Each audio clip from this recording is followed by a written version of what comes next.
The snow had been falling over Cheyenne Station since before dawn, thick and relentless, the kind of snow that buried fence posts and turned familiar roads into unmarked white fields, and Margaret Whitfield stood beneath the wooden awning of the depot with her gloved hands folded and her breath rising in pale clouds, waiting for a train that was already an hour behind its schedule. She was 31 years old, a widow for the last 2 of those years, and though her late husband's cattle empire had left her wealthier than almost anyone else in the territory, she had never quite grown accustomed to the particular loneliness of arriving places with no one waiting to greet her. It was this loneliness, perhaps, or perhaps simply the sharp eye she had always possessed for suffering that other people preferred not to notice, that drew her attention to the man slumped on the bench at the far end of the platform. He was young, though the hardship etched into his face made him look older, with several days of dark stubble and hollow cheeks that spoke of meals skipped rather than meals missed by accident.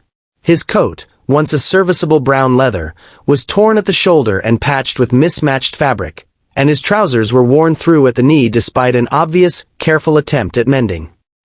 He sat with his arms crossed tightly over his chest, shivering in a way that went beyond ordinary cold, and Margaret noticed, with a tightening in her throat, that his boots had been stuffed with newspaper where the soles had worn away. She might have looked past him, as so many of the well-dressed travelers hurrying along the platform were doing, their eyes sliding over him the way eyes slide over a stray dog or a broken fence, but something about the set of his shoulders, some stubborn dignity beneath the desperation, made her stop.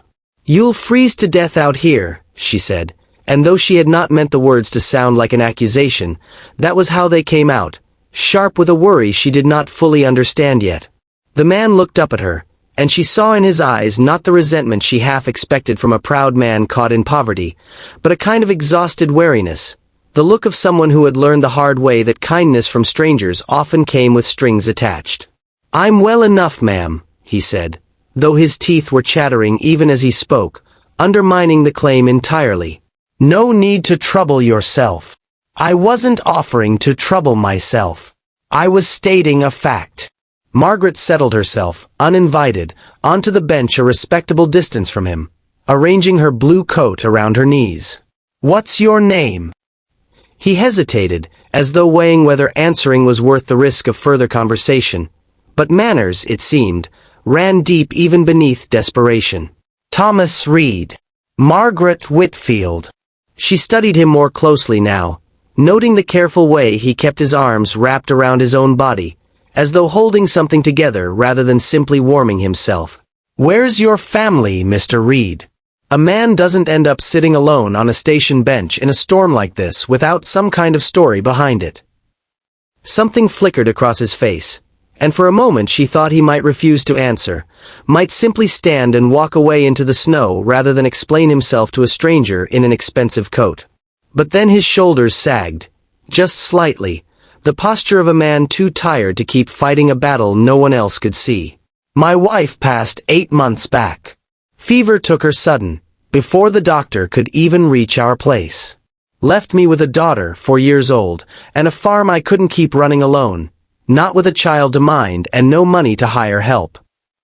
He looked down at his ruined boots.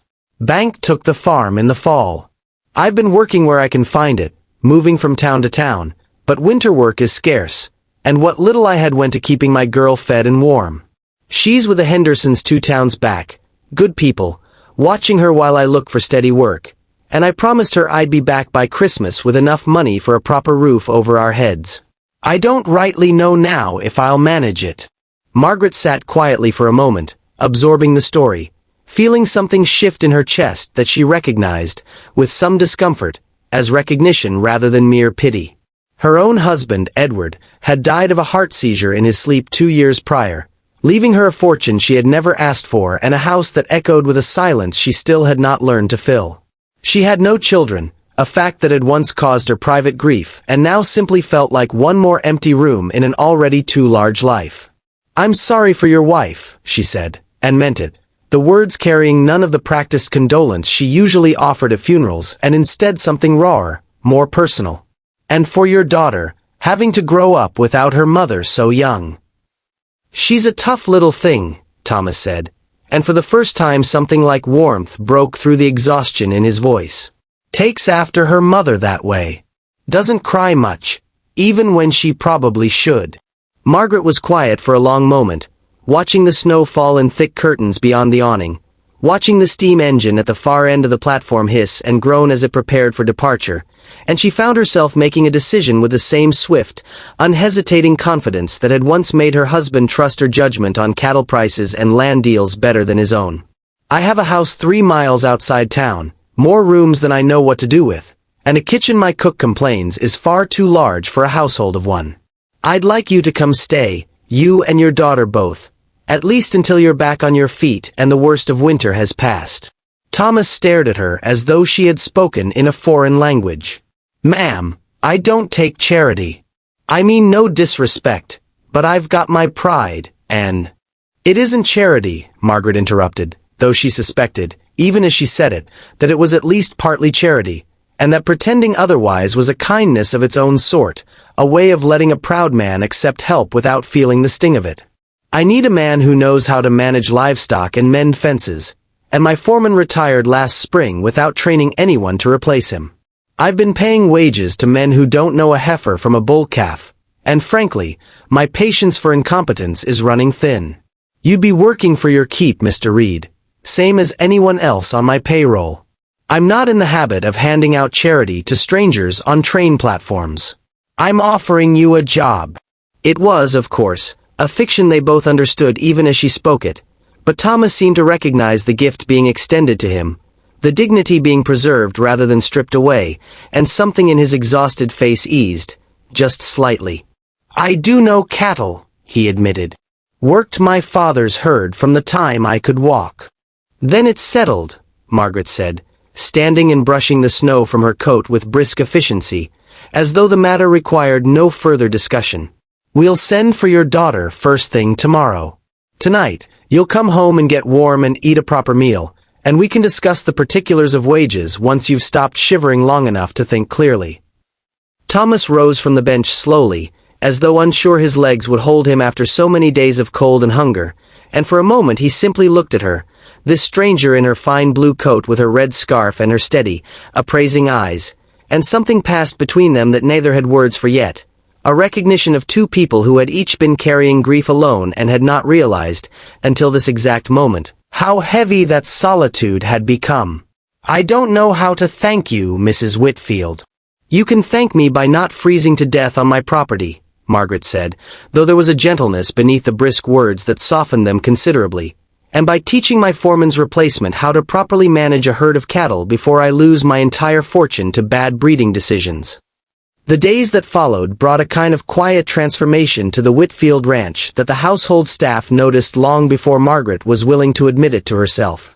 Thomas's daughter, a solemn dark-eyed girl named Lucy, arrived 3 days later bundled in blankets against the cold, and within a week she had claimed the kitchen as her particular domain, charming the cook into letting her help roll dough and taste-test whatever was simmering on the stove. Margaret found herself lingering in that kitchen more often than her duties required, drawn by the sound of Lucy's laughter, a sound that seemed to fill some of the emptiness that had settled into the house since Edward's death, and by the sight of Thomas working in the yard beyond the window, his strength returning day by day as regular meals and honest work restored what months of desperation had worn away. He proved, as he had promised, an excellent hand with cattle, and within a month the ranch's operations had improved so noticeably that even Margaret's late husband's old business partners, men who had never fully trusted a widow to manage such a large enterprise alone, began writing letters of grudging respect. But it was not the improved efficiency of the herd that occupied Margaret's thoughts as winter deepened around them. It was the way Thomas thanked her every single evening for the meal on the table, never taking it for granted, never assuming comfort as his due. It was the careful, patient way he taught Lucy her letters by the fireside each night, sounding out words with an exhausted man's patience that never once frayed into irritation. It was the morning she had come upon him in the barn before dawn, unable to sleep, simply sitting with his hand resting on the neck of a sick calf he had been nursing through the night, murmuring to it the same steady reassurance she imagined he must have once offered his dying wife, and she had stood in the doorway unseen for several minutes, moved by a tenderness she had not expected to find in a hired hand, or in anyone, really, since Edward had passed. Their friendship deepened slowly, the way trust between two wounded people tends to deepen, in small increments rather than grand gestures, over shared cups of coffee on cold mornings and quiet conversations on the porch after Lucy had been put to bed. Margaret found herself confiding things she had told no one since her husband's death. The particular loneliness of being wealthy and unattached in a territory where every unmarried man who called on her seemed more interested in her cattle holdings than in her company, the guilt she carried over never having given Edward the children he had wanted, the fear that she had become, in the 2 years of her widowhood, someone hard and closed off in ways she did not entirely like. Thomas listened the way he listened to everything, with a stillness and attention that made her feel, for the first time in years, genuinely heard rather than merely tolerated. It was Lucy, in the end, who forced the truth into the open, as children so often do without any awareness of the delicacy of adult hearts. She had taken to calling Margaret Miss Maggie within weeks of arriving, and one evening in early February, as the three of them sat together by the fire, the little girl looked up from the doll she was mending and asked, with the guileless directness of a 4-year-old, whether Miss Maggie might like to be her new mama, since her own mama had gone up to heaven, and Papa seemed happier than she had ever seen him since they'd come to live at the ranch.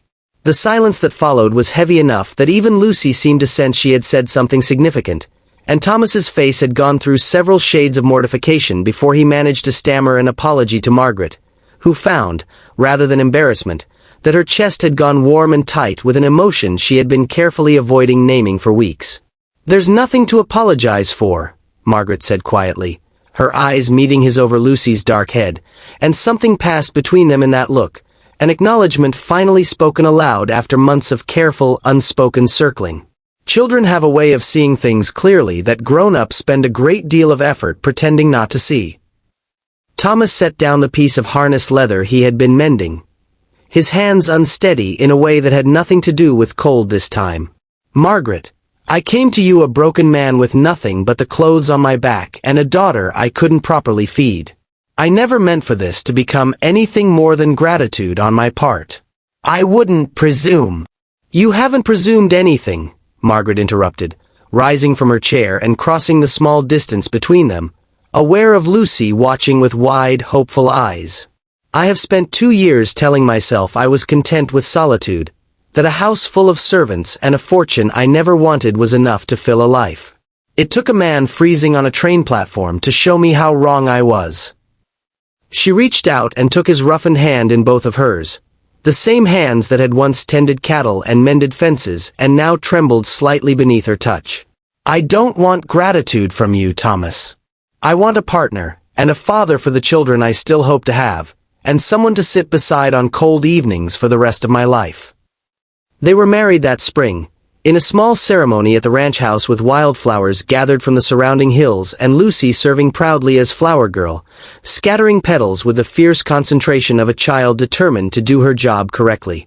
The story of the wealthy widow and the freezing stranger she had found at Cheyenne Station spread through the territory in the way such stories always do, growing a little grander and more romantic with each retelling, until old-timers speaking of frontier legends would mention Margaret and Thomas Reed in the same breath as the great cattle drives and the building of the railroads, a story of two broken people who had found, in each other's unlikely company, a wholeness neither had believed themselves capable of finding again. Lucy grew up on that ranch surrounded by more brothers and sisters than she could have imagined that cold February evening, and she would tell her own children, decades later, that the greatest lesson her parents had ever taught her was that the coldest days of a person's life are sometimes simply the setting for its warmest beginning, and that kindness offered without calculation, freely and without expectation of anything in return, has a way of writing itself into history far more enduring than any fortune or any grand estate ever could.